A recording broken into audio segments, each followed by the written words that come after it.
劉寶強陸 Sir 點解跟蹤死者？ICAC 查案唔方便透露。你幾時見過古惑仔啊？驚 ICC 㗎，直接開點啦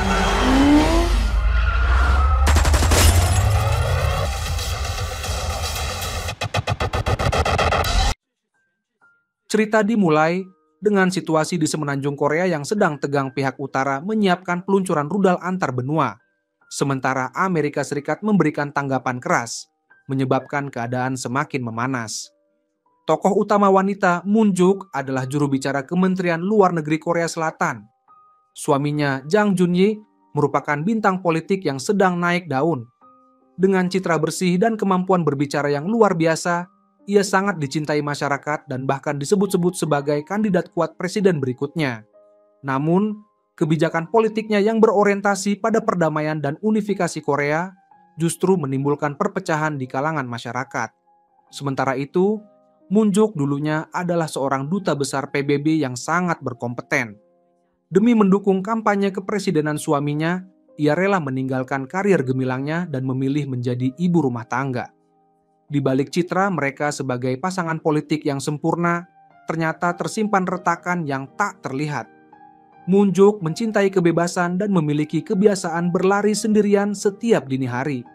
Namun, bagi Junyi, kebiasaan itu adalah ancaman besar bagi keamanan. Ia secara obsesif percaya bahwa musuh politiknya akan menyerang lewat orang yang paling ia cintai. Baginya, jika sesuatu terjadi pada Moon Juk, maka bukan hanya karir politiknya, tetapi juga masa depan negara akan hancur. Moon Juk merasa tertekan oleh sikap suaminya.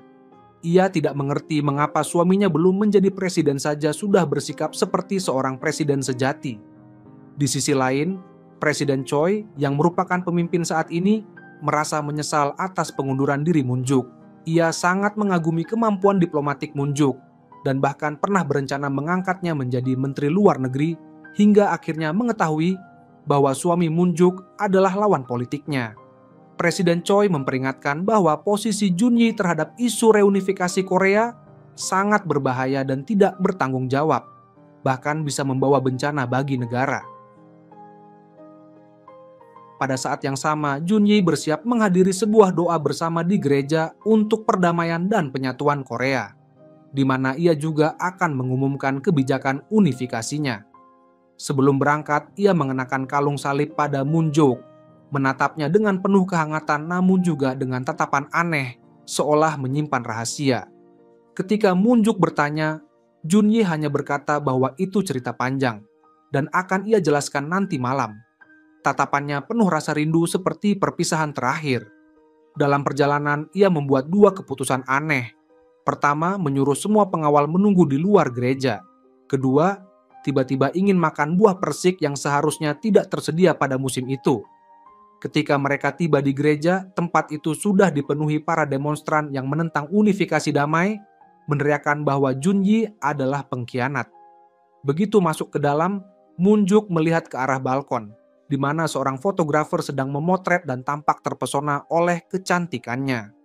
Namun, Junyi terlihat gelisah, terus menoleh ke belakang seolah merasakan bahaya. Saat upacara doa dimulai dan ia maju ke depan untuk berdoa, tiba-tiba seorang tentara muda berpakaian loreng menerobos kerumunan dan berteriak marah. "Mengapa kau mengkhianati kami? Bukankah kau pernah bilang tidak akan mendukung unifikasi?" Belum sempat menjawab, suara tembakan menggema dan memecah keheningan gereja. Peluru menembus leher Junyi, membuatnya perlahan roboh ke lantai. Moon Juk menjerit histeris dan berlari memeluk suaminya, berusaha memanggil namanya berkali-kali tapi semuanya sia-sia. Ia mencoba menenangkan sang penyerang, namun di mata pria itu hanya ada kebencian dan amarah. Para pengawal yang bergegas masuk pun tewas satu persatu di tangan sang penyerang. Dalam detik-detik terakhir hidupnya, Junyi mencabut kalung salib dari leher Moon Juk dan dengan sisa tenaga terakhirnya berkata, "Kita." Setelah itu, Jang Junyi menutup matanya untuk selamanya. Dunia seolah runtuh di tengah jeritan pilu Moon Juk yang kehilangan segalanya. Namun, tragedi itu belum berakhir. Sang pembunuh masih belum puas. Ia bersiap mengirim pasangan itu untuk bersatu kembali di alam baka. Tepat pada saat itu, fotografer di lantai atas Shanhu tiba-tiba muncul. Ternyata ia bukan fotografer biasa, melainkan seorang agen rahasia. Namun sebelum sempat bertindak lebih jauh, pembunuh itu menelan di tempat. Di rumah sakit, dokter akhirnya mengumumkan kabar duka. Junyi telah meninggal dunia. Mendengar itu, Moon Juk seketika kehilangan tenaga, jatuh berlutut, dan menangis dengan hati yang hancur. Namun, jasad suaminya belum juga dingin ketika badai yang lebih kelam sudah menunggunya. Di meja makan keluarga Jang, kematian Junyi seakan menjadi perayaan tersembunyi. Tidak satu pun dari nenek, ibu mertua, maupun adik ipar menunjukkan kesedihan yang tulus. Sang nenek dengan nada sinis berkata, "Anakku mati, sekarang cucuku pun mati. Rumah ini tinggal menyisakan 3 janda adik ipar laki-laki, Jang Junshang yang berprofesi sebagai jaksa." Bahkan dengan penuh semangat mengumumkan bahwa ia akan menggantikan kakaknya mencalonkan diri sebagai presiden. Dengan sombong ia berkata bahwa kematian kakaknya membuat dukungan partai melonjak, dan ia akan memanfaatkan situasi itu demi keuntungan sendiri. Ketegangan semakin memuncak saat seorang pengacara datang dan menyampaikan berita mengejutkan. 2 minggu sebelum meninggal, Junyi telah mengatur semua asetnya, dan ternyata seluruh warisan bernilai ratusan miliar won diberikan kepada istrinya, Moon Juk. Sementara anggota keluarga Jang lainnya tidak mendapat sepeser pun. Berita ini meledak seperti bom, seluruh keluarga berubah wajah seketika. Mereka tidak bisa menerima kenyataan bahwa kekayaan 3 generasi kini jatuh ke tangan orang luar. Sang nenek melontarkan hinaan kejam, menuduh Moon Juk tak berguna, karena tidak bisa memberikan keturunan bagi keluarga Jang. Ibu mertua bahkan menuduhnya lebih keras, "Kau wanita tanpa cinta dan tanpa kemampuan. Begitu harta dipindahkan, suamimu justru mati. Kalau bukan kau yang membunuhnya, siapa lagi?" Dihadapkan pada keserakahan dan kebusukan keluarga itu, Moon Juk akhirnya meledak dalam amarah. Ia menyatakan bahwa ia akan menyumbangkan seluruh warisan tersebut dan kemudian meninggalkan Korea untuk selamanya. Namun keluarga Jang tentu tidak tinggal diam. Junshang berpura-pura menasihatinya agar menyalurkan uang itu ke tim kampanye presidennya. Namun Moon Juk menolaknya mentah-mentah. Sementara konflik warisan, penyelidikan kasus pembunuhan juga terus berjalan. Polisi menyimpulkan bahwa pembunuh Kim Yang-jun adalah seorang serigala penyendiri dengan keyakinan ekstrem. Namun asisten Moon Jae-wook menemukan kejanggalan. Salah satu saksi penting yang juga menyelamatkan Moon Juk hari itu yaitu Shan-hu mendadak menghilang tanpa jejak.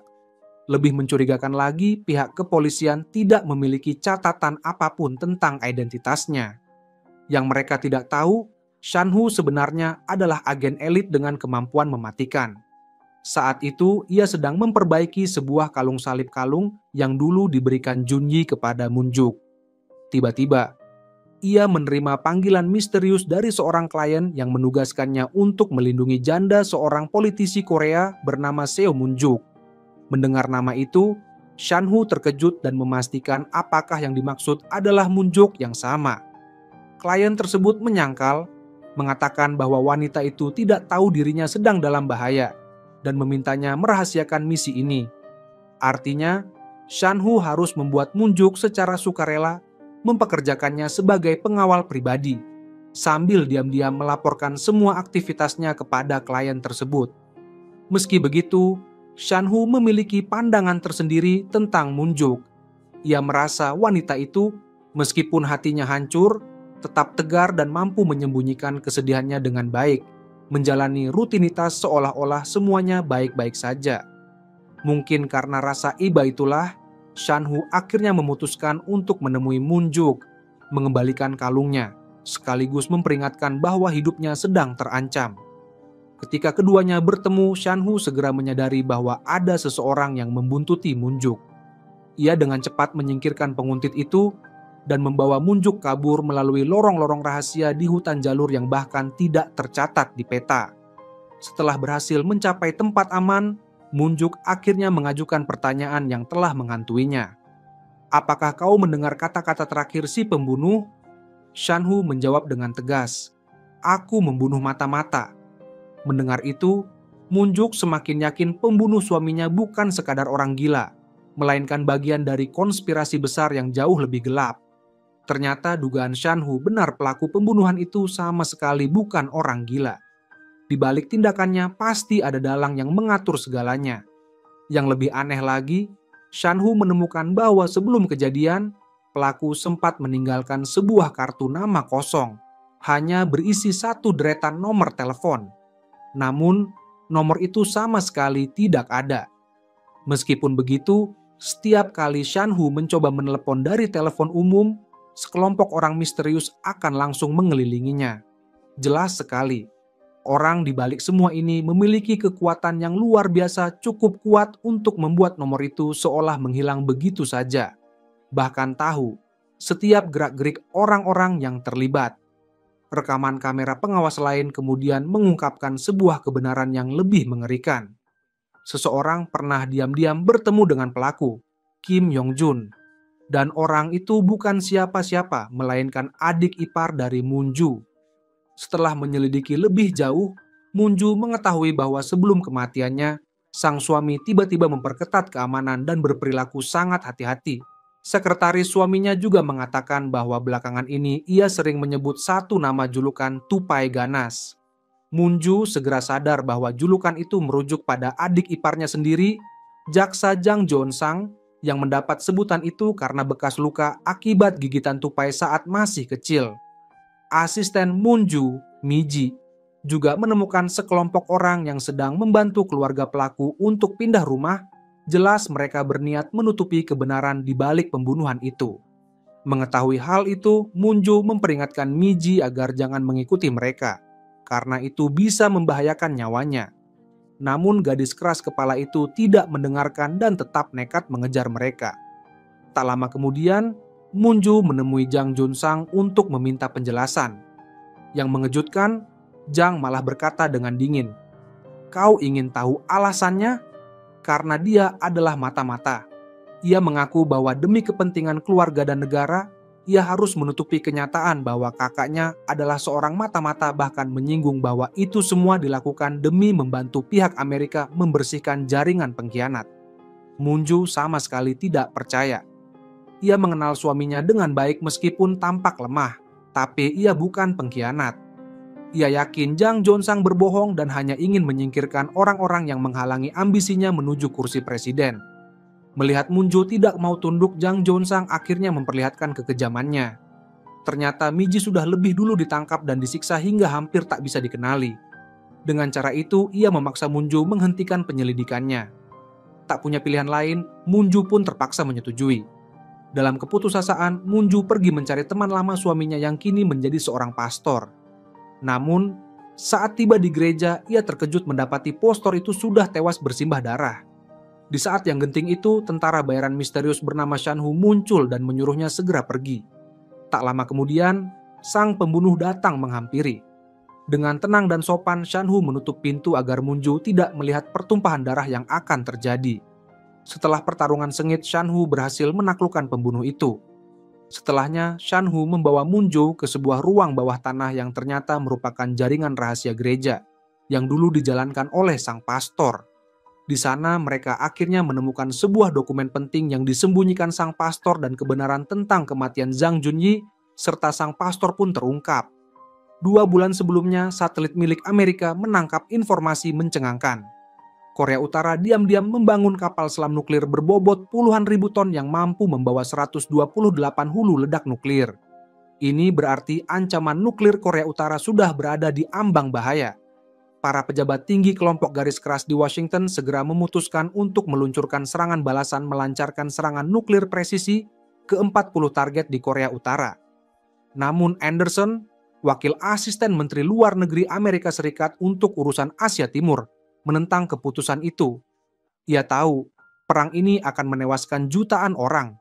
Untuk mencegah bencana itu, Anderson menulis surat rahasia dan mempercayakan kepada seseorang untuk menyerahkannya kepada anggota parlemen Korea Selatan Jang Junyi, suami Moon-ju. Dalam surat itu, Anderson memohon bantuan Jang Junyi berhasil menghentikan rencana gila itu. Namun surat rahasia tersebut justru menjadi semacam petaka bagi keduanya. Wen-ju baru sadar betapa seriusnya situasi. Ia harus menyerahkan surat itu kepada orang yang paling berpengaruh di Korea, Presiden. Ketika ia nekat menemui presiden tanpa memikirkan keselamatan, perkataan sang presiden justru membuatnya merinding berkali-kali. Ini bukan lagi urusan diplomasi, melainkan perang. Ini seperti permainan keberanian antara dua orang gila. Dua orang gila itu semakin cepat saling menabrak dan tak ada yang mau mengalah. Bahkan jika kita berdiri di tengah, mengibarkan bendera dan berteriak agar mereka berhenti, apa mereka akan mau mendengar? Presiden menggambarkan hubungan Amerika Korea Utara sebagai dua orang gila yang mengendarai mobil dan saling menabrak di jalur cepat. Tak ada satupun yang bersedia membelok terlebih dahulu. Jika Korea tidak ingin terseret, maka harus memilih satu pihak yang lebih kuat sebagai bapak atau penguasa. Dan jelas pihak yang kuat itu adalah Amerika. Presiden bahkan tanpa ragu mengatakan bahwa kematian Junyi menciptakan sebuah kesempatan, dan ia berniat memanfaatkan tumpangan Amerika itu untuk kepentingannya sendiri. Wenzu benar-benar hancur. Ia sedih karena suaminya menjadi korban politik, dan juga merasa kasihan pada pemimpin tertinggi negaranya yang tampak pengecut itu. Dalam keadaan putus asa, Wenzu mengambil keputusan gila. Ia memutuskan untuk mencalonkan diri sebagai presiden. Tak lama kemudian ia menemui ibu mertuanya, seorang ketua konglomerat yang sangat berpengaruh. Untuk bisa mencalonkan diri, Wenzu tahu ia memerlukan dukungan penuh dari ibu mertuanya. Ia juga paham ibu mertuanya tidak ingin putranya. Yang kedua, ikut berpolitik bagaimanapun, kehilangan anak tentu begitu menyakitkan. Maka Wenzu mengajukan tawaran yang sangat menggoda. Jika Wenzu terpilih sebagai presiden, warisan yang seharusnya menjadi miliknya akan dikembalikan sepenuhnya. Kau juga pasti tak ingin semua usaha bertahun-tahun ini sia-sia, kan? Ujarnya. Sementara itu, Shanhu yang sedianya hendak membawa nenek pulang ke Korea Utara untuk berlindung tiba di perbatasan dua negara. Karena perang hampir pecah, para penyelundup yang mencoba melintasi perbatasan malah ditembak tanpa ampun. Pengalaman itu kembali membuatnya merasakan betapa kejamnya perang. Mengenang kata-kata sang ayah baptis dan keberanian Wenzu yang rela berkorban untuk mencegah perang, ia menerima sebuah telepon dan menyetujui misi yang ditawarkan kliennya, menjadi pelindung Wenzu. Di pihak lain, ibu mertua Wenzu hendak memastikan menantunya jadi presiden, sehingga ia menemui ketua Partai Republik, Huang. Ia langsung melontarkan pertanyaan menusuk. Pada hari putraku meninggal, apakah Anda merasa gembira? Ketua Huang terpana dan berkeringat dingin. Di Korea, tak ada yang boleh membuat marah kaum cebol konglomerat itu, hukum tak tertulis. Istri konglomerat itu kemudian membuka semuanya. Saat almarhum cebol masih hidup, ia sudah lama mengumpulkan bukti korupsi para pejabat yang keblinger dalam kemewahan. Ia mengeluarkan sebuah foto dan mengklaim bahwa gadis itu sangat mirip dengan Ketua Huang. Jelas maksudnya menunjuk bahwa gadis itu adalah anak haram Ketua Huang. Mendadak Ketua Huang panik, tapi istri konglomerat tak memberi keringanan. Ia menuduh Ketua Huang berani bekerja sama dengan mereka untuk menyingkirkan putranya dan mengingatkan bahwa dulu saat Ketua Huang datang berkunjung, ia bahkan tak berani duduk semena-mena. Tuduhan-tuduhan itu melumpuhkan ketua yang tadinya berkuasa. Ia tak punya pilihan selain tunduk. Detik berikutnya, di bawah sorotan kamera media, ia memainkan lakon berubah wajah itu dengan sempurna.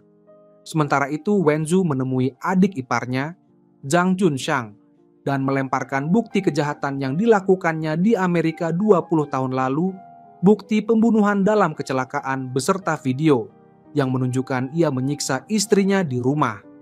Jang Junshang langsung menyadari bahwa Wenzu telah mendapatkan dukungan dari ibunya sendiri.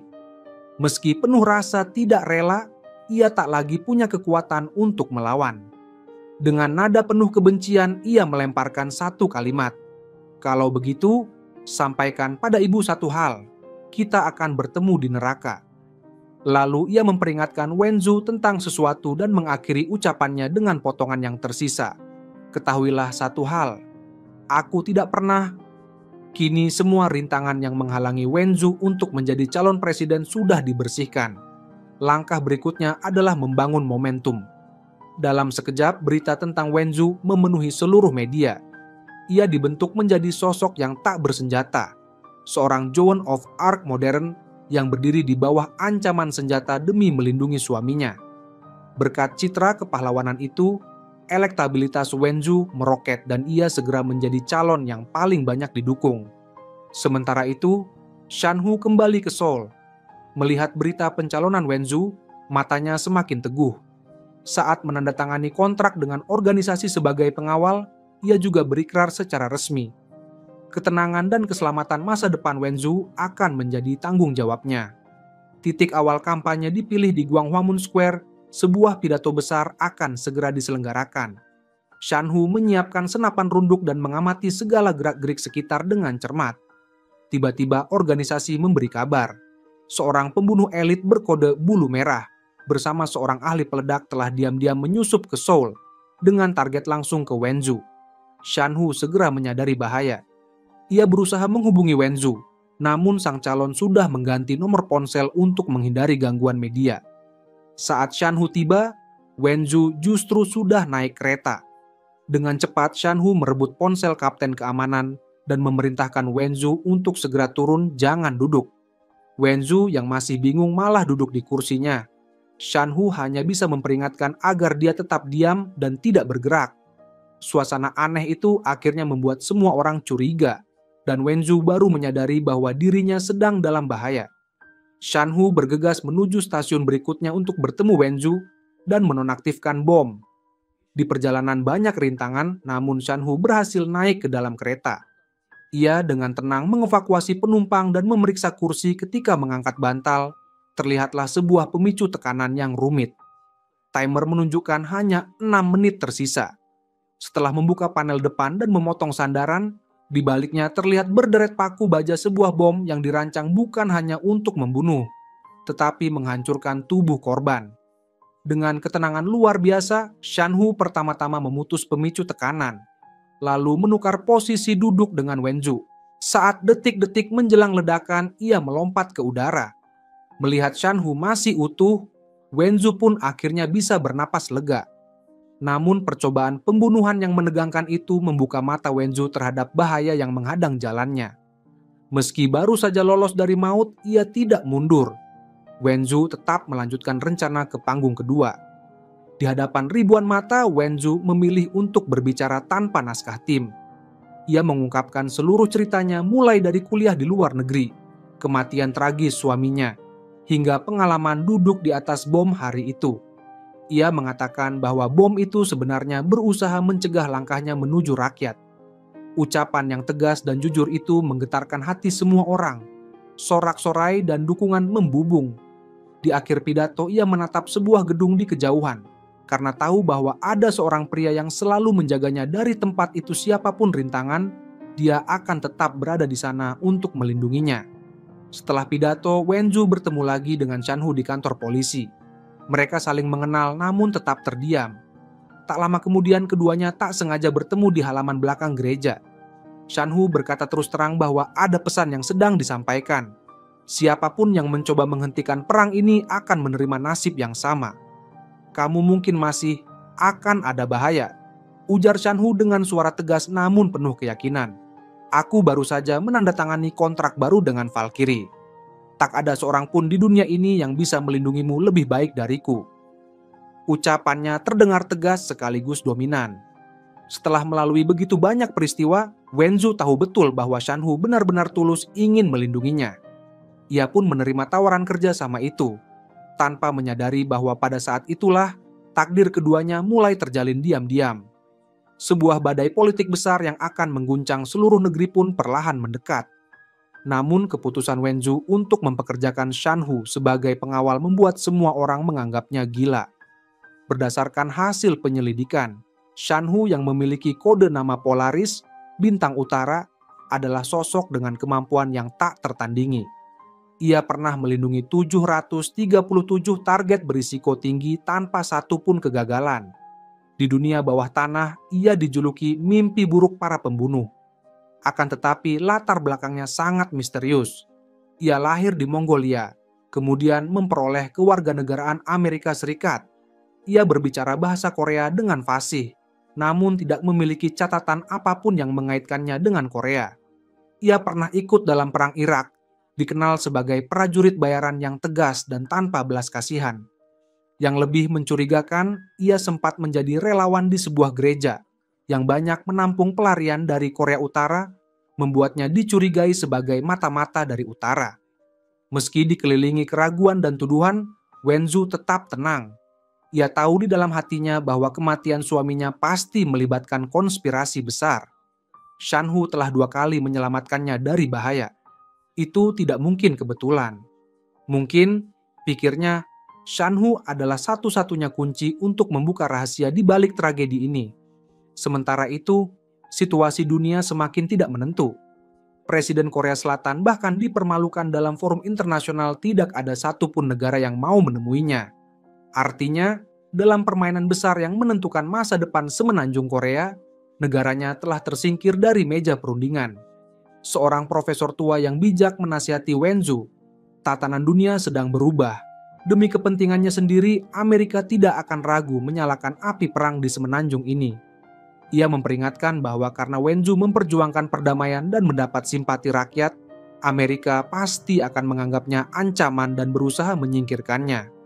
Namun mendengar itu, mata Wenzu justru memancarkan keteguhan.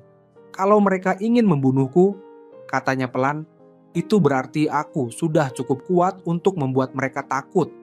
Malam itu, Wenzu pindah ke rumah aman yang baru. Ibu mertuanya datang menjenguk bukan untuk memberi dukungan, melainkan menegur. Ia mengungkapkan kekhawatiran.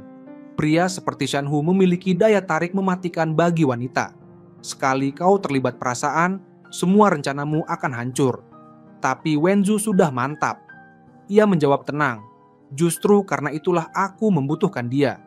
Shan-Hu adalah kunci yang akan membuka pintu tertutup itu. Aku ingin tahu apa yang sebenarnya ada di baliknya. Tak lama setelah itu, Shan-Hu menunjukkan profesionalismenya. Ia segera menyingkirkan foto pernikahan di samping tempat tidur Wenzu, karena posisi itu merupakan tempat terbaik untuk menanamkan penyadap dan kamera tersembunyi. Ia melarang semua jendela dibuka, meski sudah dilapisi kaca anti peluru, sebab sniper bisa menembak dari kejauhan. Semua langkah keamanan itu membuat Wenzu sedikit jengkel, namun bagi Shan-Hu, keselamatan Wenzu jauh lebih penting dari kenyamanan. Tanpa ragu, ia bahkan menyatakan akan tidur di kamar kecil di sebelah kamar Wenzu. Alasannya sederhana namun tak terbantahkan. Antara 2 kamar itu terdapat 2 pintu, dan dalam keadaan darurat, melewati 2 pintu itu akan menunda waktu 2 detik yang mungkin bisa menyelamatkan nyawa.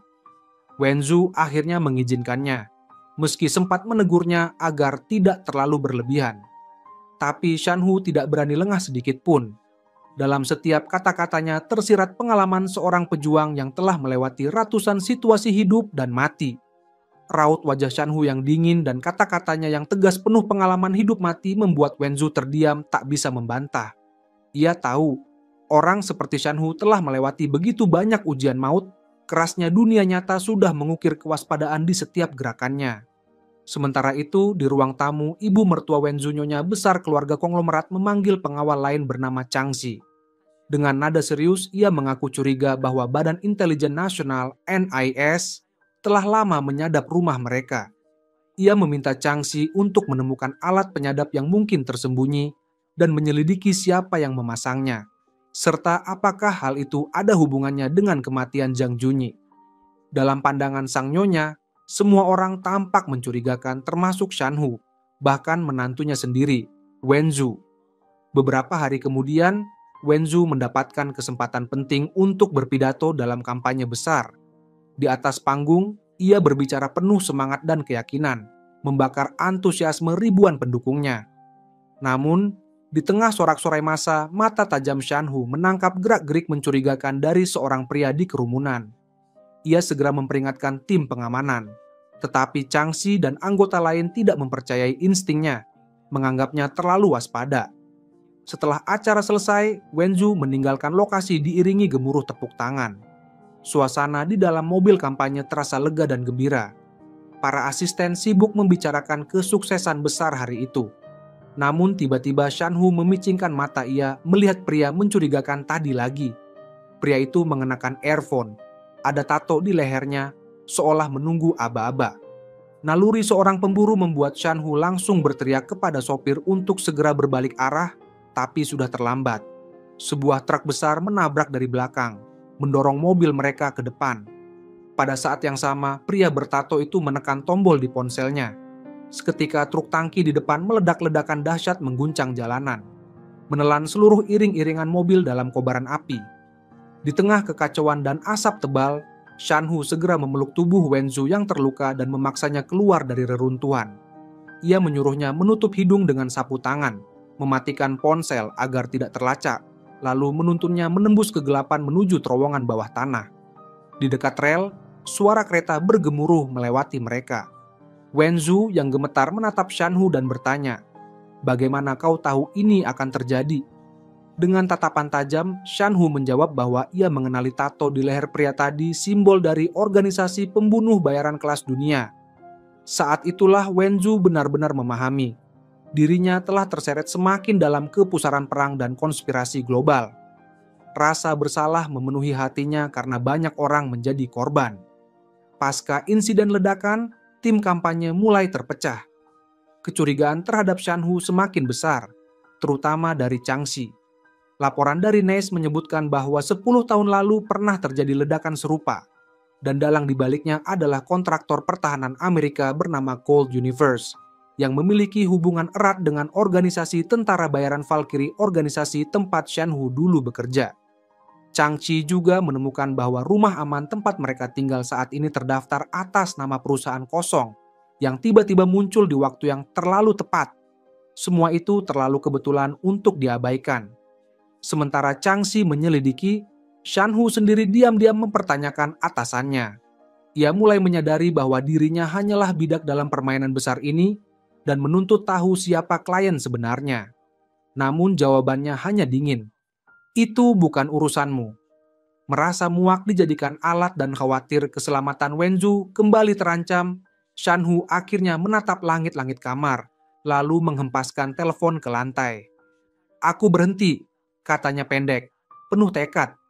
Malam itu, Wenzu terbangun dari mimpi buruk. Dalam mimpinya, suara yang menuduh suaminya sebagai mata-mata terus menggema. Air mata mengalir tanpa ia sadari. Ia membuka jendela untuk menghirup udara segar, tetapi dada tetap sesak. Ia ingin berbicara dengan Shan-Hu, meluapkan beban yang menekan hatinya, namun sebelum sempat melangkah, pintu kamar terbuka pelan. Shan-Hu berdiri di ambang, lalu dengan tenang menutup kembali jendela yang terbuka. Untuk pertama kalinya, mereka berdua berhadapan bukan sebagai calon presiden dan pengawal, melainkan sebagai dua jiwa yang sama-sama terluka. Wenzu mengungkapkan ketakutan dan keputusasaannya, sementara Shan-Hu mendengarkan dengan diam, tatapannya lembut tapi penuh pengalaman pahit. Untuk meneguhkan hatinya, Shan-Hu perlahan berkata. Untuk membuat Wenzu kembali bersemangat, Shan-Hu mengajaknya keluar berlari pagi. Dalam suasana santai itu, Wenzu perlahan melepaskan kewaspadaannya. Ia akhirnya menatap Shan-Hu dan bertanya secara langsung apakah rumah baru tempat mereka tinggal sekarang ada hubungannya dengannya. Shan-Hu tidak berusaha bersembunyi dan mengakui dengan tenang bahwa tempat itu memang ia siapkan sejak awal lokasi paling aman menurut perhitungannya. Namun kemudian Shan-Hu balik bertanya, "Kau tahu aku ini penuh kecurigaan, latar belakangku pun gelap. Kenapa masih mempercayaiku dan membiarkanku berada di sisimu?" Wenzu akhirnya menanggalkan kedok ketegarannya dan mengungkapkan isi hatinya. "Kalau ada orang yang ingin membunuhku," katanya lirih, "aku lebih memilih mereka datang dari depan, bukan menusuk dari belakang. Dengan begitu aku bisa tahu siapa mereka dan kenapa mereka ingin aku mati." Shan-Hu tersenyum tipis. "Kalau aku memang seorang pembunuh," ujarnya dengan nada dingin tapi jujur, "maka caraku terlalu tidak efisien. Aku sudah terlalu sering menyelamatkanmu." Wenzu mengangguk pelan, lalu menambahkan, "Tak peduli berapa kali kau menyelamatkanku, aku tidak akan pernah benar-benar mempercayaimu." Shan-Hu hanya menjawab singkat, "Aku tak keberatan." Wenzu kembali menatapnya dan bertanya, "Kalau hari ini seseorang menodongkan pistol ke arahku, apakah kau akan melindungiku dengan tubuhmu?" Shan-Hu menatap lurus ke depan. Setiap orang yang pernah menjalani pelatihan sebagai pengawal profesional akan melakukan hal yang sama. Percakapan itu terdengar keras dan dingin, Tapi di balik setiap kata tersembunyi kejujuran yang menusuk. Wenzu, yang selama ini menahan diri, tiba-tiba merasa terharu. Ia membuka kalung yang selalu dikenakannya pemberian dari mendiang suaminya, lalu menggantungkannya di leher Shanhu. Tindakan kecil itu melampaui batas hubungan antara majikan dan pengawal. Di sanalah benih kepercayaan dan perasaan halus mulai tumbuh di antara mereka berdua. Sementara itu, di rumah keluarga konglomerat, Changxi menemukan alat penyadap tersembunyi. Setelah melacak datanya, ia mendapati bahwa semua rekaman disimpan di komputer milik putra kedua keluarga itu, Zhang Junshang, adik dari suami Wenzu yang telah meninggal. Marah besar, ia langsung menuduh dan memaki. Namun tidak lama kemudian, seluruh kesalahan justru dialihkan kepada Wenzu. Rupanya, dendam lama terhadap warisan sang putra belum juga padam. Dalam penyelidikannya, Changxi menemukan satu lagi petunjuk sebuah ponsel yang disembunyikan oleh Zhang Junyi semasa hidupnya. Ia berhasil membobol sistem keamanan ponsel itu, tetapi apa yang ditemukannya di dalam membuatnya panik. IC-nya terlalu mengejutkan, terlalu berbahaya. Ia buru-buru memformat seluruh data di komputer untuk menghapus jejak, lalu dengan gugup melarikan diri menggunakan mobilnya. Namun malapetaka datang begitu cepat, sebuah truk besar di depan tiba-tiba menjatuhkan pelat baja, menghantam tepat ke arah mobilnya. Mobil terbalik dan hancur berantakan di jalan raya. Di rumah sakit dengan napas tersisa, Changxi mencengkeram tangan Wenzu dan berbisik lemah, "Aku rasa Zhang Junyi benar-benar seorang mata-mata." Ucapan itu membuat segala misteri semakin kabur, seolah kabut konspirasi menelan semua arah kebenaran. Shanhu mengambil ponsel yang ditemukan Changxi, tetapi seluruh datanya telah terhapus bersih. Tiba-tiba ponsel Wenzu berbunyi sebuah pesan tanpa pengirim. Di dalamnya hanya ada sebuah alamat dan foto salib kalung yang identik dengan milik suaminya. Dilanda rasa ingin tahu sekaligus ketakutan, Wenzu tetap memutuskan untuk pergi ke alamat itu. Namun yang menantinya di sana bukanlah jawaban, melainkan kenyataan yang menghancurkan hati. Ia melihat sesuatu yang tak akan pernah bisa ia lupakan. Suaminya yang dianggap telah tewas ternyata memiliki kehidupan lain di luar sana, seorang wanita bernama Jiang Hannam dan seorang anak laki-laki berusia 9 tahun. Wanita itu memandang Wenzu dengan tatapan penuh kebencian, menudingnya dengan marah. "Semuanya salahmu," teriaknya. "Kau tahu anakku masih trauma karena melihat ayahnya ditembak di depan mata. Dan kau di depan publik berpura-pura sedih dengan wajah anggunmu yang dipuji seluruh negeri." Setiap kata Jiang Hannam seperti sebilah pisau yang menusuk hati Wenzu tanpa ampun. Ia bahkan mengaku bahwa tindakannya mendapat dukungan penuh dari ibu mertua Wenzu, sang nyonya besar yang sama-sama membencinya. "Anakku akan merebut kembali apa yang seharusnya menjadi miliknya," katanya dengan penuh dendam. Wenzu hanya berdiri membeku. Dunia di sekelilingnya terasa runtuh. Semua cinta, semua pengorbanan, semua perjuangan untuk mencari kebenaran atas kematian suaminya mendadak terasa hampa. Suaminya yang dulu ia percayai sepenuh hati ternyata hanya memainkan peran, dan dirinya kini menjadi satu-satunya yang masih percaya pada kebohongan itu. Pukulan yang begitu menghancurkan membuat Wenzu akhirnya membuka mulut. Suaranya terdengar datar, dingin, namun tetap berusaha menjaga martabat mendiang suaminya.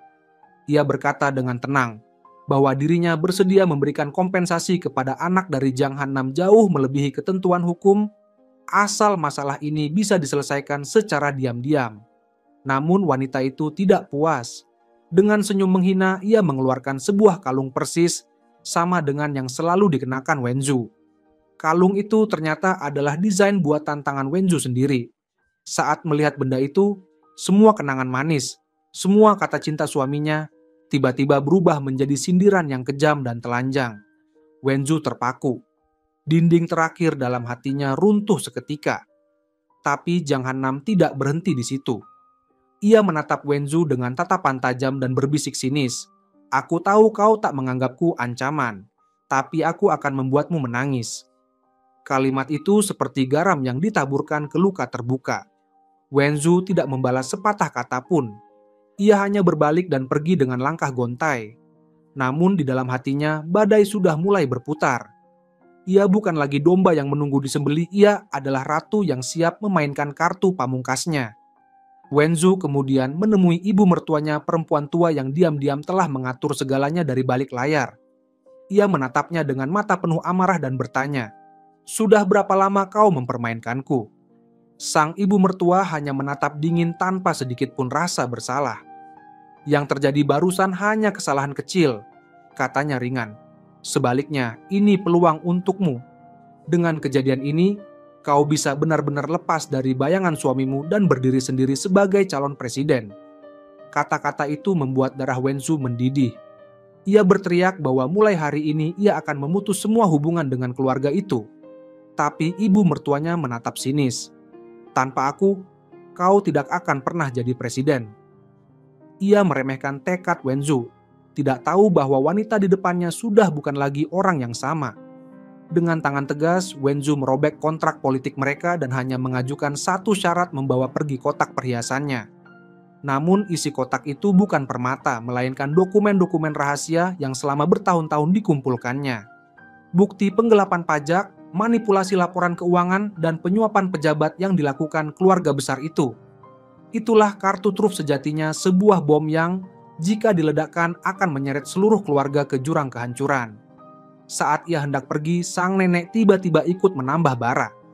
Dengan senyum palsu, ia berkata bahwa dirinya tak sabar ingin bertemu dengan cucunya, anak dari Jiang Hannam. Mendengar itu, Wenzu tak lagi bisa menahan diri.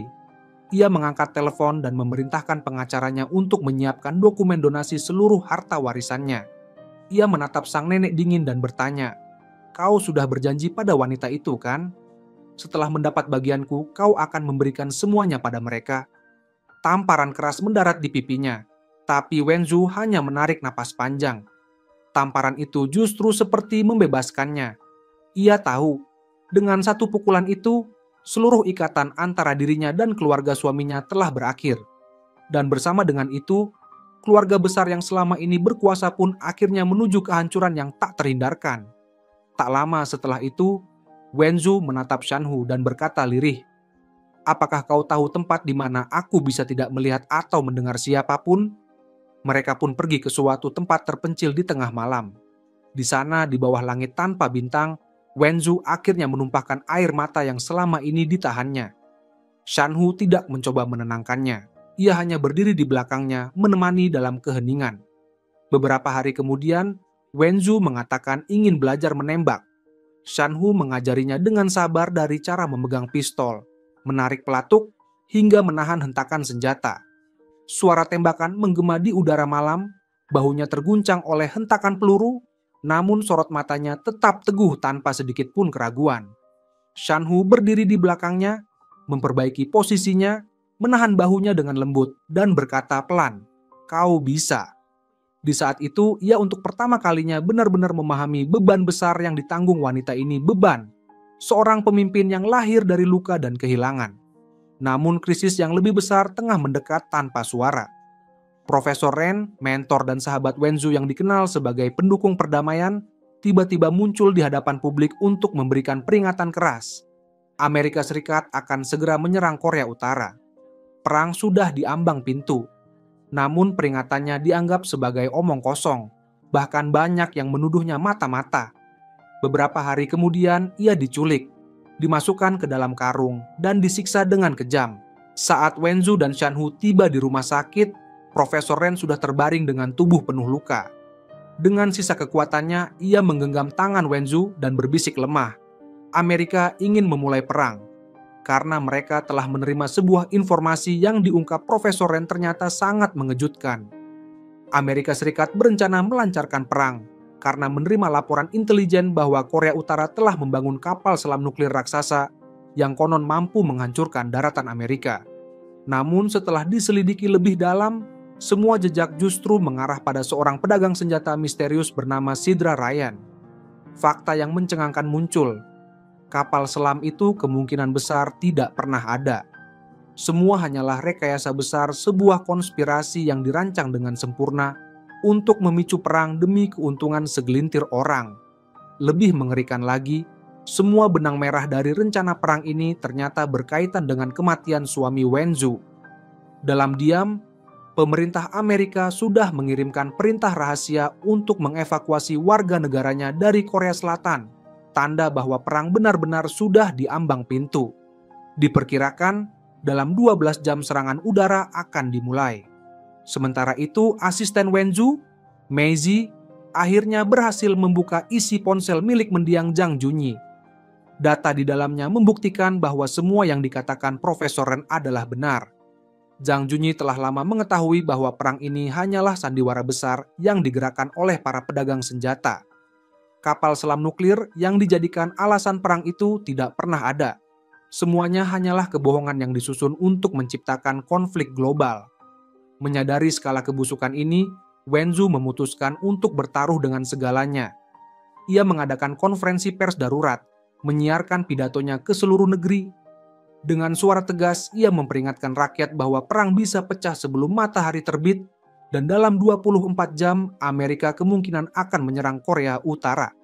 Ia memohon agar semua orang bersiap, karena semenanjung Korea akan segera terjerumus ke dalam bencana yang tak terbayangkan. Dalam siaran langsung itu, Wenzu juga melakukan panggilan video dengan Anderson, asisten Menteri Luar Negeri Amerika. Di hadapan seluruh dunia, ia menuntut agar Anderson mengakui kebenaran. Terpojok, Anderson akhirnya mengungkapkan bahwa satu-satunya bukti keberadaan kapal selam itu hanyalah kesaksian 3 pembelot Korea Utara. Salah satunya telah membunuh 2 rekannya sebelum bunuh diri. Tidak lama kemudian, sebuah rekaman video mengejutkan muncul menampilkan satu-satunya pembelot yang masih hidup yang mengaku bahwa ia belum pernah melihat kapal selam apapun dan semua kesaksiannya hanyalah hasil pengarahan orang lain. Ruangan konferensi seketika menjadi ricuh. Kebenaran terungkap dan wajah-wajah di balik layar pun mulai menunjukkan kepanikan.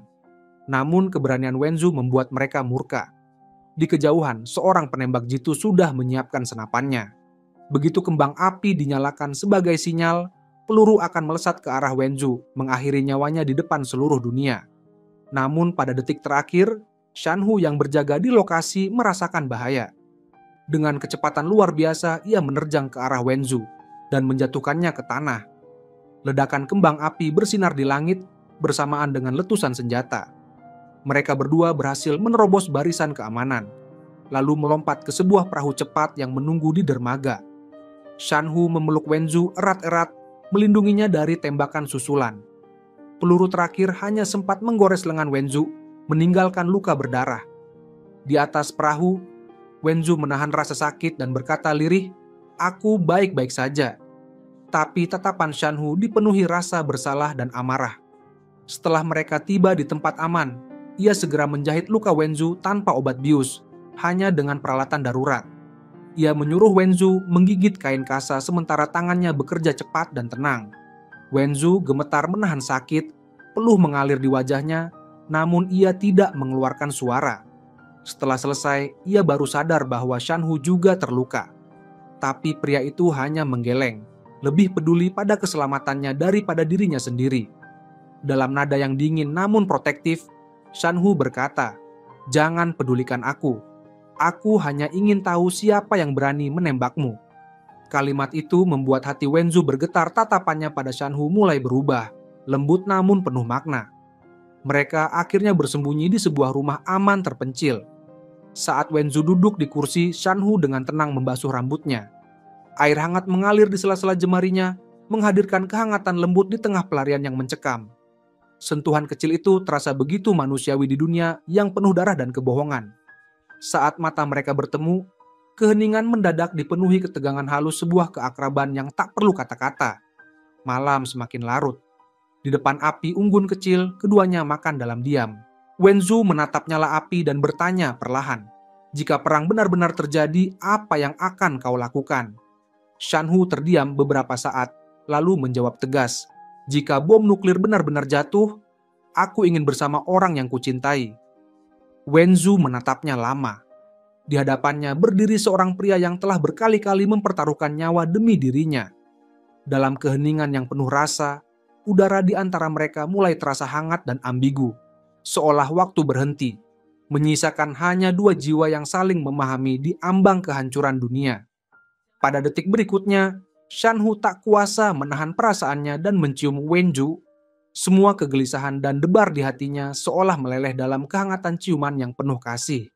Namun, keintiman mereka seketika terputus oleh suara siren yang memekakkan telinga. Alarm darurat nasional berbunyi. Peringatan krisis berskala nasional diumumkan. Perang benar-benar akan dimulai. Di detik-detik menjelang akhir dunia, mereka berdua saling berpelukan erat, seolah tak ingin berpisah. Keesokan harinya, pesawat pengintai Amerika ditembak jatuh oleh Korea Utara.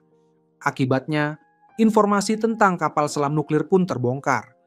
Di Kongres Amerika, perdebatan besar terjadi mengenai apakah mereka harus memulai perang atau tidak. Pada akhirnya, pihak Amerika tetap bersikeras untuk melancarkan serangan. Mereka menekan Presiden Korea Selatan agar menindak tegas Wenju. Presiden pun mengadakan konferensi pers untuk melaporkan situasi terkini dan meminta masyarakat agar tetap tenang, serta kembali menjalani kehidupan seperti biasa. Meskipun nada bicara Presiden terdengar tenang, Wenju dapat merasakan bahwa Presiden menyembunyikan kekhawatiran krisis tampaknya belum benar-benar berakhir. Setelah konferensi pers, Ketua Hwang memberitahu Presiden bahwa ia sudah lama menyiapkan rencana untuk menyingkirkan Wenju dan meminta Presiden agar tidak khawatir. Di sisi lain, kabar datang dari Meiji bahwa Chang Shi telah sadar. Rupanya, Chang Shi menemukan di ponsel Jang Junyi bukti bahwa ia pernah menghadiri upacara peringatan berdirinya Korea Utara, bahkan menerima medali kehormatan tertinggi dari negara itu. Chang Shi menggunakan ponsel Jang Junyi untuk membalas pesan dari seseorang yang ingin bertemu dengannya. Namun, dalam perjalanan menuju pertemuan itu, ia mengalami kecelakaan mobil. Ia kemudian memberikan nomor telepon orang tersebut yang ternyata sama dengan nomor yang muncul dalam kasus pembunuhan Jang Junyi dan juga kematian sang pastor. Sebelum Jang Junyi terbunuh, ia sebenarnya ingin mengatakan sesuatu kepada Wenju. Wenju menduga bahwa hal itu berkaitan dengan urusan spionase.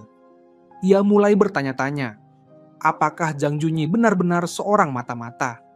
Apakah semua yang terjadi hanyalah bagian dari skenario besar? Atau ada seseorang di balik layar yang mengendalikan semuanya? Jika menjadi mata-mata adalah satu-satunya cara untuk menemukan kebenaran, maka Wenju berniat melanjutkan penyelidikannya. Namun, Shanhu memintanya untuk segera memutus semua hubungan dengan urusan tersebut agar tetap aman. Dalam percakapan penuh emosi, Wenju mengungkapkan perasaannya dan meminta Shanhu untuk membawanya pergi bersama. Tanpa mereka sadari, pembicaraan itu disadap, dan tak lama kemudian berita heboh muncul di televisi. Media menggiring opini publik bahwa Shanhu adalah seorang mata-mata, sementara Wenju hanyalah korban yang dimanfaatkan. Seketika Wenju menjadi sasaran kebencian publik. Shanhu panik dan berusaha mencari alat penyadap itu. Wenju menenangkannya dan mengatakan bahwa ia tidak menyesali apapun. Shanhu berjanji akan membawanya pergi, tetapi ia harus menyelesaikan satu urusan terlebih dahulu. Ia memberikan sebuah pistol kepada Wenju untuk berjaga-jaga dan memintanya menunggu. Saat menunggu, Wenju terus memutar ulang rekaman berita dan menyadari bahwa audio tersebut berasal dari alat penyadap yang disembunyikan dalam jimat milik Shanhu, sesuatu yang sebenarnya sudah diketahui oleh Wenju. Sementara itu, Shanhu berhasil menemukan sang biksu dokter dan menanyainya tentang identitas misterius seseorang yang memasang alat penyadap, serta berapa banyak yang telah dipasang. Pertengkaran pun terjadi antara mereka.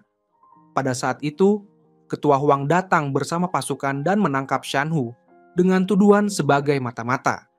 Ia mengatakan bahwa orang yang mempekerjakan Shanhu adalah Presiden Korea Utara, Kim Han-sang, dan rekening bank organisasi yang membayarnya terhubung dengan militer Korea Utara.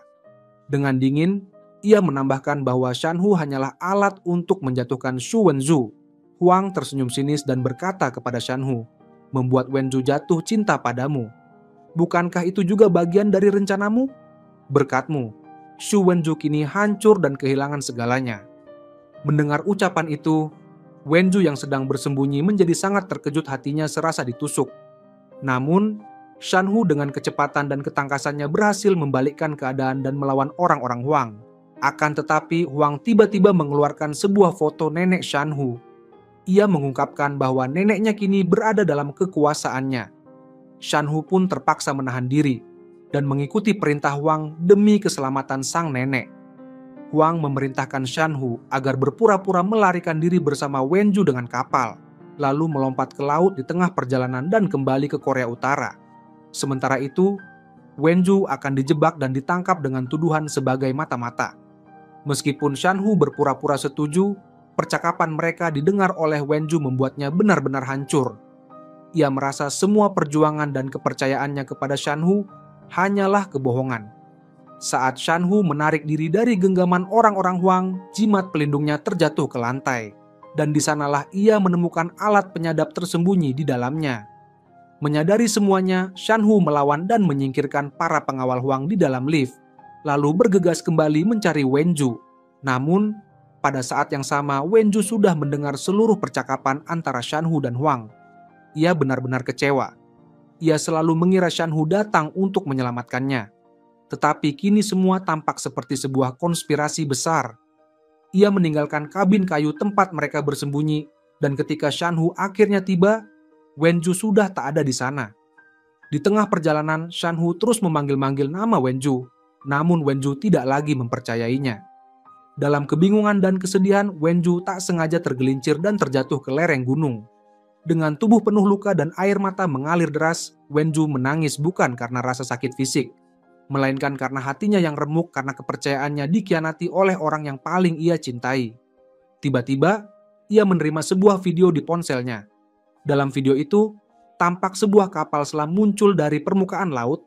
Suara misterius di balik pesan itu berkata, "Pelabuhan Jingshui, 2 November, pukul 10 malam." Sementara itu, setelah gagal menemukan Wenju, Shanhu kembali menemui Yisen untuk mencari tahu siapa sebenarnya yang mempekerjakannya. Ia bertanya, "Apakah benar orang itu adalah Kim Han-shang?" Yisen menjawab dengan ragu bahwa ia tidak sepenuhnya tahu, tetapi ia pernah mendengar bahwa seseorang bernama Si Dalayang mungkin adalah pihak yang sebenarnya menjadi dalang di balik semua ini. Shanhu lalu meminta Yisen untuk menyelidiki seluruh data dan jaringan yang berkaitan. Sementara itu, di tempat lain, Meiji berhasil menemukan Wenju dan menempatkannya di sebuah tempat persembunyian yang aman dan tertutup.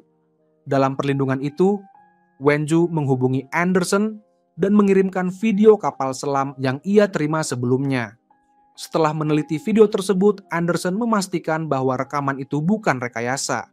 Ia menemukan bahwa memang ada kapal selam nuklir yang beroperasi di wilayah laut tertentu, dan seseorang dengan sengaja menyebarkan kabar palsu bahwa kapal selam tersebut hanyalah tipuan, agar kapal selam asli tidak menjadi sasaran serangan.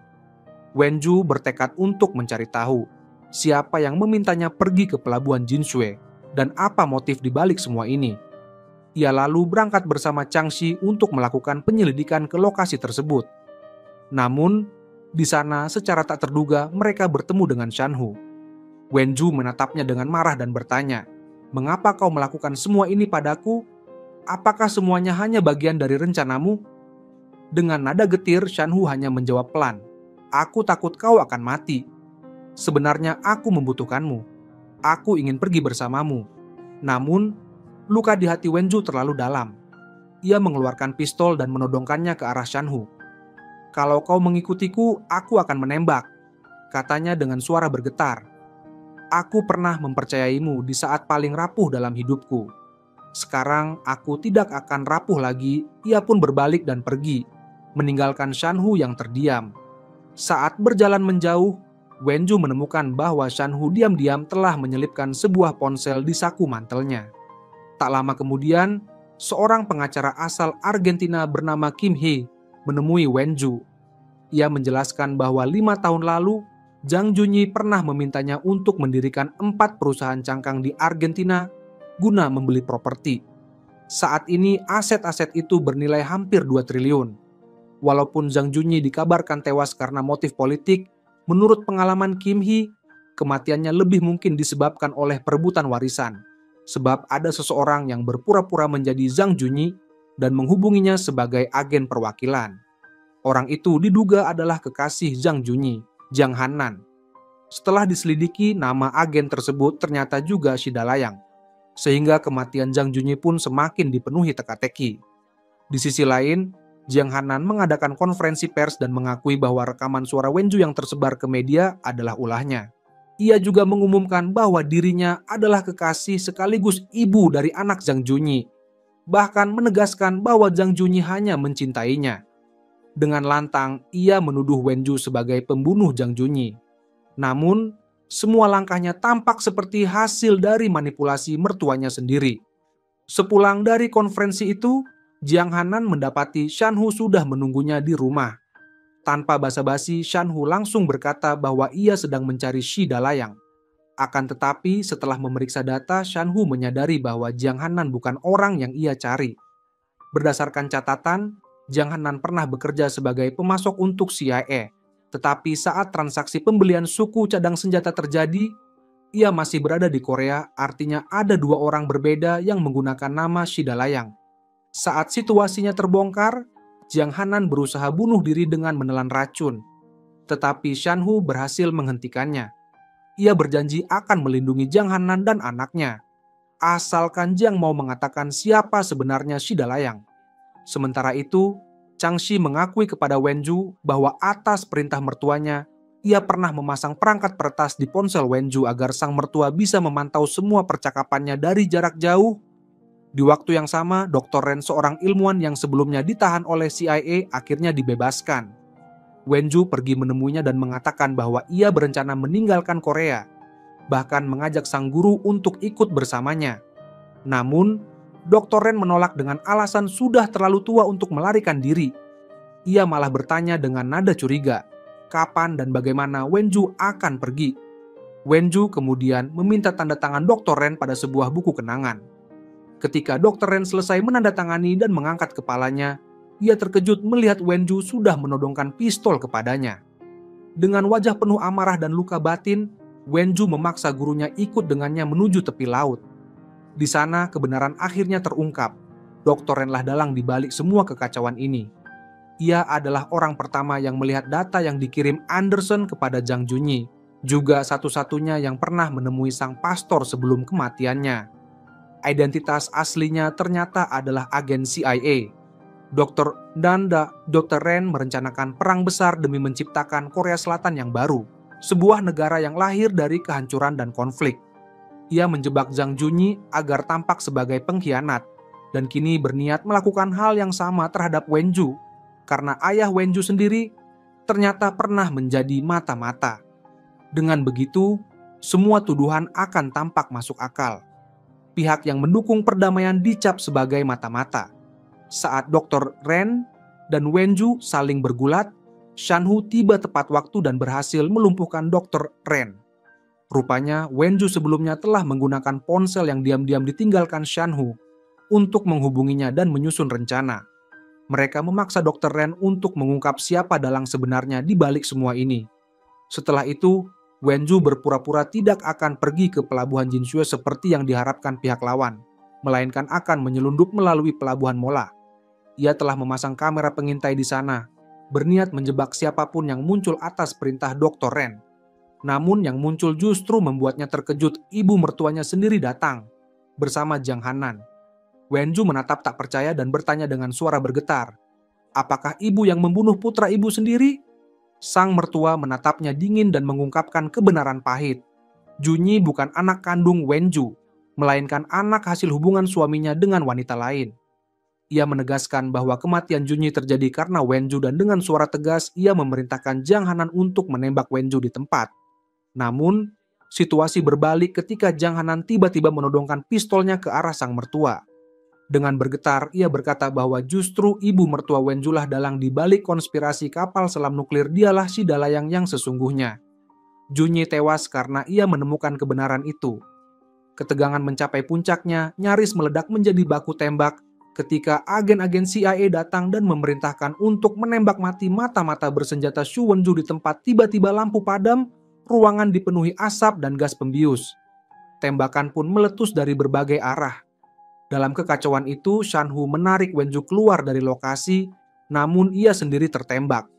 Dengan sisa tenaga, ia memeluk Wenju dan membawanya terjun ke laut, menghilang di tengah kegelapan malam. Sementara itu, Meiji ditangkap oleh pihak berwenang. dan Ketua Huang segera mengeluarkan perintah penangkapan terhadap Wenju dan Shanhu, menuduh Wenju sebagai pembunuh berbahaya. Kini, Wenju dan Shanhu benar-benar menjadi buronan tanpa jalan keluar. Di tengah pelarian, Wenju dengan air mata yang mengalir berkata bahwa malam itu hatinya terasa sangat sakit. Namun, jika kali ini mereka bisa lolos, ia ingin melarikan diri bersama Shanhu jauh dari politik, dari perang, dari semua kebohongan. Shanhu tersenyum samar dan berkata bahwa Wenju harus terus bertahan hidup. Ia menceritakan bahwa ketika masih menjadi tentara bayaran di Irak, ia pernah mendengar pidato Wenju. Kata-kata itu baginya seperti cahaya yang menyinari kegelapan hidupnya. Tiba-tiba Wenju teringat sesuatu. Persik. Itu adalah kata yang sering diulang Zhang Junyi semasa hidup, simbol anak yang pernah mereka kehilangan. Mereka pun pergi ke sebuah kuil kecil, tempat abu anak mereka disemayamkan. Hanya Wenju dan Zhang Junyi yang tahu lokasi ini. Saat membuka guci abu, Wenju menemukan sepucuk surat dan sebuah flash disk dari Zhang Junyi. Dalam surat itu, Zhang Junyi menulis bahwa ia sebenarnya memiliki seorang anak laki-laki berusia 7 tahun. Ia mengaku takut hidup tanpa Wenju. Ia berniat mengundurkan diri dari jabatannya dan menghentikan pencalonan politiknya, sekaligus berencana mengungkap kebusukan ibunya untuk mencegah perang akibat proyek kapal selam nuklir. Dalam flash disk itu tersimpan semua rahasia kelam sang ibu. Ia berpesan, jika sesuatu terjadi padanya, Wenju harus menggunakan data itu untuk melindungi diri, karena ibunya jauh lebih berbahaya daripada yang bisa dibayangkan. Usai membaca surat itu, Wenju membakarnya dengan tenang, seolah melepas masa lalunya. Ia kemudian pergi ke ruang bawah tanah gereja, tempat persembunyian baru. Di sana, Jiang Hannan dan putranya Eun Seong juga sedang bersembunyi. Sementara itu, di dalam penjara, Dr. Ren tiba-tiba tewas saat makan malam. Ia diracun dengan zat yang sama seperti yang digunakan untuk membunuh Zhang Junyi. Ketua Huang segera menuduh putra kedua dari keluarga Zhang, Zhang Junshang, karena dialah yang pertama kali menuduh kakaknya sebagai mata-mata. Ia bahkan mulai mencurigai sang ketua keluarga sendiri. Setelah kematian ketua lama, bisnis keluarga Zhang ternyata menjalin kontak rahasia dengan Korea Utara. Huang mendesak keluarga itu untuk menjelaskan semuanya. Ia berkata bahwa perbedaan antara mata-mata dan patriot hanyalah satu garis tipis, dan mereka kini tengah mempersiapkan operasi rahasia untuk menyingkirkan Kim Han-syang, Presiden Korea Utara. Dengan begitu, mereka bisa merebut kembali kendali perang dari tangan Amerika Serikat. Huang dengan dingin meminta dukungan penuh dari keluarga Zhang. Ketua keluarga itu menatapnya lama, lalu berkata tanpa berputar-putar, dia mempertanyakan apakah sang ketua siap mengorbankan dirinya sendiri atau justru menjadikan Wenju sebagai pemicu perang. Bawakan Wenju padaku, aku bisa membantumu memenggal Kim Han-syang, kata ketua itu. Dalam perjalanan pulang, Zhang Junshang menanyakan kepada ibunya apakah telepon yang diterimanya adalah dari dirinya sendiri, apakah dialah yang membunuh kakaknya. Sang ketua menjawab dingin bahwanya hanya memiliki satu anak laki-laki. Sementara itu, lewat pemeriksaan isi flash disk dan akun-akun bank di dalamnya, Wenju dan tim menemukan aliran dana besar antara Idisha dan Korea Utara. Jelas ada barang yang dijual Korea Utara ke Idisha. Mereka menduga bahwa Menteri Pertahanan Amerika Serikat mentransfer teknologi senjata ke Korea Utara. Korea Utara lalu memproduksinya dan menjualnya ke negara-negara musuh Amerika, dan perantara dari semua ini adalah ketua, Shi Dalayang. Di tempat lain, Meiji dibebaskan dari tahanan setelah pemeriksaan. Namun ketika Chang Shi menjemputnya, mereka mengalami kecelakaan mobil. Mendengar suara benturan, Chang Shi segera turun untuk memeriksa, tetapi Meiji sudah menghilang. Setelah mendapat kabar, Wenju menelepon mertuanya menuntut penjelasan. Apa yang terjadi pada Meiji? Tanpa banyak bicara, mertuanya langsung mengirimkan video Meiji. Dalam video itu, kondisi Meiji parah, organ dalamnya ruptur, dan dia memerlukan operasi segera. Wenju harus membawa enceng untuk donor. Terlambat semenit saja, Meiji bisa kehilangan satu kaki. Setelah menutup telepon, Wenju menyuruh Jiang Hannan membawa enceng pergi. Jiang Hannan lalu mengatakan ada berita yang lebih penting. Di televisi diumumkan bahwa Raja Idisha telah menyatakan perang terhadap Amerika Serikat dan menuntut orang-orang Amerika meninggalkan tanah mereka. Ia juga menyatakan bahwa kapal selam nuklir itu akan diserahkan dalam 24 jam. Untuk mencegah perang, Wenju menghubungi Anderson dan memintanya mencoba menghalangi transaksi keuangan selama dana tidak sampai. Kim Han-syang tidak akan menyerahkan kapal selam nuklir itu.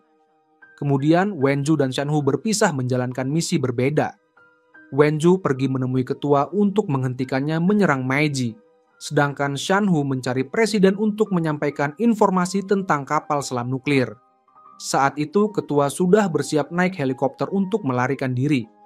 Melihat Wenju datang tanpa membawa enceng, ketua langsung menelepon dokter agar mengebiri memutus kaki Meiji, maksudnya menolak tindakan penyelamatan. Menyaksikan hal itu, Wenju segera mengeluarkan surat pelepasan warisan yang ditandatangani oleh Hanan dan Enceng, sekaligus menyatakan bahwa ia rela diserahkan untuk diperlakukan sesuka mereka. Ia akan mengaku sebagai pembunuh suaminya, atau menyerahkan harta di rekening-rekening rahasia milik Zhang Junyi yang tersebar di seluruh dunia. Dengan itu, Meiji akhirnya diselamatkan. Wenju lalu menaiki helikopter dan bersama mereka sampai di sebuah kapal.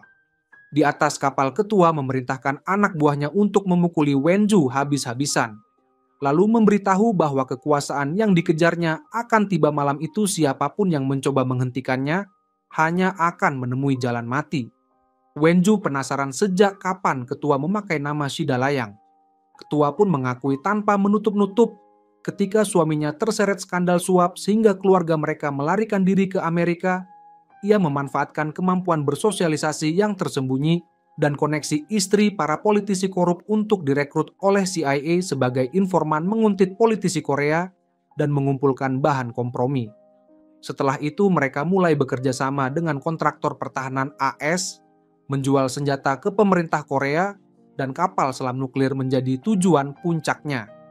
Dengan hak istimewa yang diberikan Amerika dan aksesnya ke jalur hubungan dengan Korea Utara, ia membangun pabrik di Korea Utara untuk dan menjual senjata ke negara-negara yang dikenai sanksi oleh AS. Sementara itu, Shan Hu berhasil membajak ketua dan menuntut 1 menit bicara langsung dengan presiden.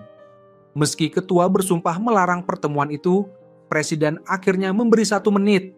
Dalam semenit itu, Shan Hu hanya sempat menyebutkan sebuah nama seorang novelis Prancis yang paling disukai presiden pada 2007. Presiden teringat pertemuan mereka tahun itu ketika dirinya, Wenju, dan sang novelis berkumpul, serta bagaimana 4 negara kemudian sepakat mengeluarkan pernyataan bersama yang menekan Korea Utara. Ia menangkap maksud Shan Hu, namun secara terbuka mengatakan tak punya waktu untuk berlama-lama lalu beranjak pergi. Shan Hu kemudian ditangkap, dan ketua memberitahu bahwa nenek Shan Hu telah meninggal, membuat Shan Hu sangat terpukul.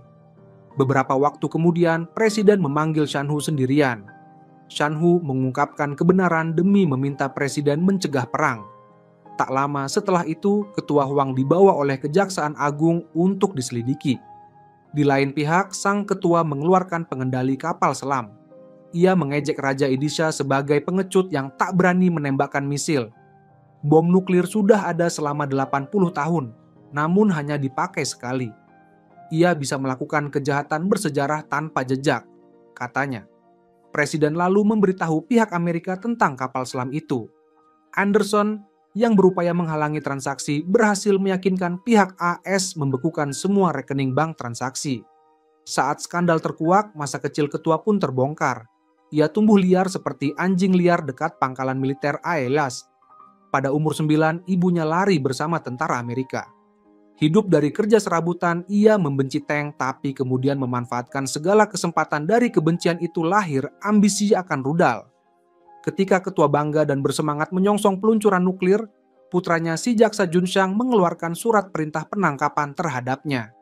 Ternyata Junshang pura-pura tinggal dekat ibunya, namun diam-diam menyelidiki dan menyadapnya. Suara tangisan yang didengar pada hari Junyi tewas terekam oleh Junshang, sehingga Junshang tahu bahwa ibu bukan membunuh demi dirinya sendiri. Ketua lalu menyusun rencana untuk menyingkirkan Junshang. Namun pada saat tersebut kapal patroli pantai melancarkan serangan Junshang dan Wenju memanfaatkan kesempatan untuk melarikan diri. Dalam pelarian, Junshang tertembak di kaki. Ia menyerahkan kartu akses kepada Wenju agar Wenju bisa pergi lebih dahulu. Wenju bersembunyi, sementara pasukan tambahan datang lewat helikopter. Melihat kemungkinan ketahuan, Wenju meraih senjata tetapi di hadapannya ternyata adalah Shanhu. Dengan kartu akses, mereka masuk ke ruang kontrol dan menghubungi pihak pembeli. Ketika mengetahui ketua memegang pengendali kapal selam, pihak pembeli memperingatkan bahwa ketua mungkin telah menambah pemicu kematian, death switch. Ketua yang tak lagi punya jalan keluar dan bersiap menaiki helikopter memutuskan memulai program peluncuran nuklir.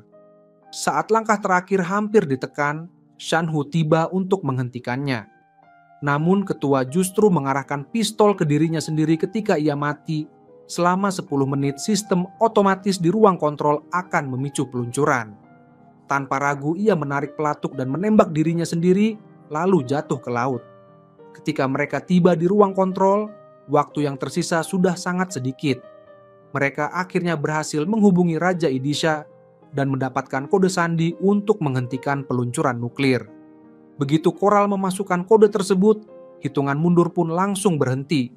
Namun, ketika mereka baru saja menghela napas lega, bahaya baru tiba-tiba muncul. Ternyata sang ketua telah menanam bom tekanan di ruang kendali yang sudah aktif sejak mereka masuk ke sana.